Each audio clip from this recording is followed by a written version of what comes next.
नमस्कार, मैं डॉक्टर रचना Mehta, BA third year का नया टॉपिक नेपोलियन बोनापार्ट के बारे में आज आपको बताऊंगी। हमने पिछले टॉपिक में फ्रांस की क्रांति के बारे में पढ़ा था। फ्रांस की क्रांति में हमने देखा था कि किस प्रकार से लुई 16वें का अंत होता है और आतंक का राज्य रोबेस्पियर के द्वारा स्थापित किया जाता है, मगर रोबेस्पियर भी कुछ समय बाद वहाँ से हटा दिया जाता है और उसके बाद कुछ ऐसा घटनाक्रम होता है कि वहाँ पर वापस एक सम्राट आ जाता है और उसका नाम होता है नेपोलियन बोनापार्ट, जिसने 1804 से लेकर 1814 तक फ्रांस में एक नए राजतंत्र की स्थापना करी थी। सबसे पहले हम नेपोलियन के बारे में कुछ समझ लें। नेपोलियन एक निर्धन वकील कार्लो बोनापार्ट का बेटा था। 10 वर्ष की आयु में नेपोलियन फ्रांस चला जाता है। वहाँ पर वो पेरिस के एक सैनिक स्कूल में भी आगे पढ़ता है और उसके बाद धीरे धीरे फ्रांस की सेना में महत्वपूर्ण बन जाता है। जब तूलो नगर में राष्ट्रीय महासभा का अधिवेशन चल रहा था और जब उत्तेजित भीड़ ने महासभा के सभा स्थल को घेर लिया था, तब नेपोलियन ने अपनी योग्यता से उत्तेजित भीड़ को नियंत्रित करके महासभा के सदस्यों को मृत्यु के मुख से बचाया था। इससे रोबेस्पियर उससे बहुत ज़्यादा खुश हो जाता है। उसके बाद वो प्रधान तोपची बन जाता था। धीरे धीरे नेपोलियन की शक्ति में और वृद्धि होती है और वह आंतरिक सेना का कमान उसके हाथ में चली जाती है। उसी समय उसकी पत्नी जोसेफिन बन जाती है। जोसेफिन का नेपोलियन की उन्नति में बहुत बड़ा हाथ था। वह एक प्रभावशाली महिला थी और सरकारी पदों पर काम करने वाले बहुत से लोग उसके मित्र थे। नेपोलियन की योग्यता से प्रभावित होकर युद्ध मंत्री कार्नो ने उसे इटली अभियान का प्रधान सेनापति नियुक्त किया था। इस पेपर में हम नेपोलियन की जो सैनिक उपलब्धियां हैं उसके बारे में डिस्कस करेंगे। उसकी जो प्रशासनिक उपलब्धियां हैं उसको हम कहीं और पर डिस्कस करेंगे। सबसे पहले हम पढ़ते हैं कि उसका उत्कर्ष कैसे होता है और उसमें पहला है इटली का अभियान। नेपोलियन को सार्डिनिया और ऑस्ट्रिया की संयुक्त सेना का मुकाबला करना पड़ा, जिनकी संख्या उसके सैनिकों से लगभग दुगनी थी। नेपोलियन के पास जो सैनिक थे उनके पास तो ठीक से पोशाक भी नहीं थी, मगर उसका यह अभियान सैनिक विशेषज्ञों की दृष्टि में युद्ध कला का अपने ढंग का एक अनूठा उदाहरण है और श्रेष्ठतम कोटि के रण कौशल का परिचायक है। नेपोलियन ने एक एक करके दोनों शत्रुओं से युद्ध लड़ा। सबसे पहले उसने ऑस्ट्रिया के इटालियन राज्य लोम्बार्डी को जीता। फिर बाद में उसने रिवोलो का प्रसिद्ध युद्ध लड़ा, जिसमें उसने ऑस्ट्रिया की सेना परास्त करी। इस अभियान के समय नेपोलियन ने डायरेक्टरी से बिना पूछे ही युद्ध किया, संधि की और राज्यों का निर्माण किया। पोप की सेना को हराया, पोप से धन वसूला, लूट कर माल लिया और कुछ भूमि भी हथिया ली। धीरे धीरे उसने अपनी शक्ति की वृद्धि की। कैंपो फॉर्मिया की संधि के द्वारा ऑस्ट्रिया को फ्रांस ने कुचल दिया। फ्रांसीसियों की ये बहुत बड़ी उपलब्धि थी और इसकी वजह से जब वह यानी कि नेपोलियन पेरिस वापस लौटता है तो जनता उसे एक हीरो का वेलकम करती है, जैसे प्राचीन रोम में सीजर का वेलकम होता था।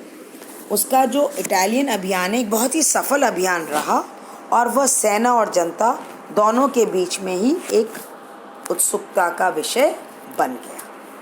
इसके बाद डायरेक्टरी नेपोलियन को इंग्लैंड से लड़ने वाली फ्रांसीसी सेना का प्रधान सेनापति नियुक्त कर देती है। नेपोलियन ये जानता था कि इंग्लैंड पर सीधा आक्रमण करना कभी भी सफल नहीं होगा, इसलिए उसने मिस्र पर अधिकार करके इंग्लैंड और भारत के मार्ग को नियंत्रित करने का निश्चय किया। क्योंकि नेपोलियन मानता था कि इंग्लैंड की शक्ति का स्रोत भारत की अतुलित धन संपदा है।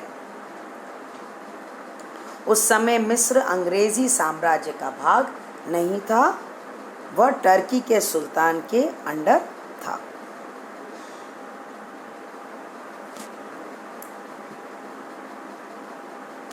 नेपोलियन को प्रारंभ में इस युद्ध में सफलता मिली, जाफना नगर पर उसका अधिकार भी हो गया, मगर उसके बाद उसकी स्थिति बढ़ने लगी और उसकी सेना में महामारी भी फैल गई, गोला बारूद कम हो गया। उसने तुर्की सेना को पराजित तो किया अबूकर की युद्ध में, मगर उसके बाद वो सेना को उसके भाग्य पर छोड़कर स्वयं कुछ चुने हुए साथियों के साथ गुप्त रूप से भाग गया और कॉर्सिका के द्वीप में गया। वहाँ पर लोगों ने उसका भव्य स्वागत किया। कॉर्सिका से वो फ्रांस के उत्तरी तट पर पहुँचा और फिर वहाँ से पेरिस। लोगों का उत्साह देखकर नेपोलियन ने कहा, और ये बहुत ही महत्वपूर्ण है, ऐसा प्रतीत होता है कि प्रत्येक व्यक्ति मेरा इंतज़ार कर रहा था। यदि मैं तनिक पहले आता था तो वह ठीक न होता, और यदि मैं बाद में आता तो बहुत देर हो जाती। मैं ठीक समय पर आया। नेपोलियन को क्रांति का पुत्र कहा जाता है, सन ऑफ द रेवोल्यूशन कहा जाता है, यानी कि वह व्यक्ति जो कि फ्रांस की क्रांति को जिसने आगे बढ़ाया। धीरे धीरे फ्रांस में उसने पहले तो प्रशासनिक बागडोर सुदृढ़ करी और उसके बाद फिर कई युद्ध लड़े। हम युद्धों के बारे में आज पढ़ रहे हैं। सम्राट नेपोलियन के युद्ध 1804 से 1814 के बीच में। उसने सबसे पहले यूरोप की प्रभुता का प्रयास किया। नेपोलियन ने वियना में प्रवेश किया। ऑस्ट्रियन सम्राट पहले ही राजधानी छोड़कर भाग गया था ताकि वह रूसियों से सपोर्ट कर ले, मगर ऑस्ट्रेलिस का युद्ध हुआ। उसमें नेपोलियन ने ऑस्ट्रिया और रूस की संयुक्त सेनाओं को बुरी तरह से परास्त कर दिया।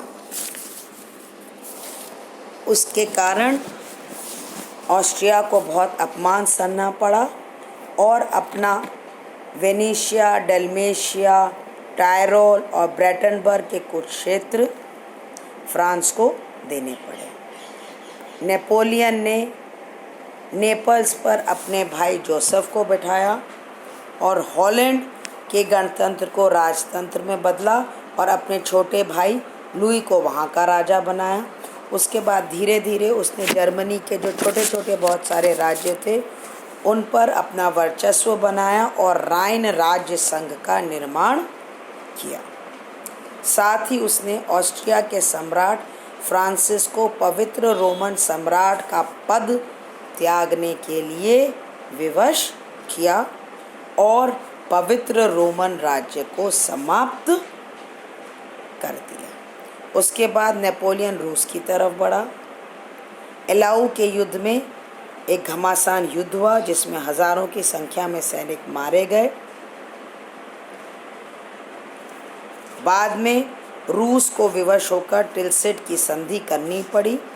टिलसिट की संधि सम्राट नेपोलियन के उत्कर्ष की चरम सीमा थी। नेपोलियन ने अपनी शानदार कूटनीति से क्रांति के एक प्रबल शत्रु यानी कि रूस को अपना मित्र बना दिया। अब इसके बाद हम देखते हैं कि महाद्वीपीय प्रणाली के द्वारा वो किस प्रकार से इंग्लैंड को हराने की कोशिश करता है।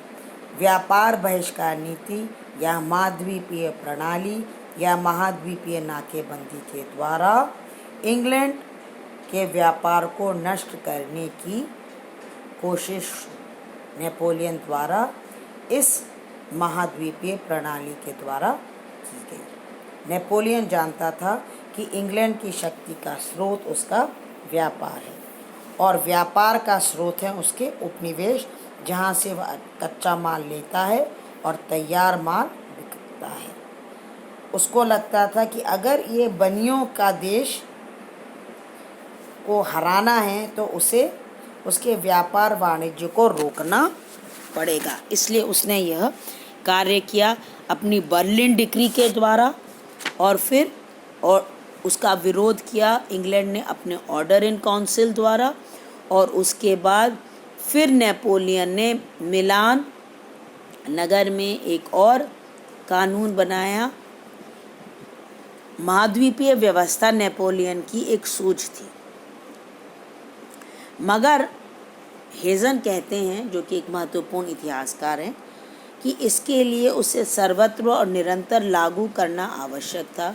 इस बात की ज़रूरत थी कि महाद्वीप में इंग्लैंड के माल का आना पूर्ण रूप से रोक दिया जाए।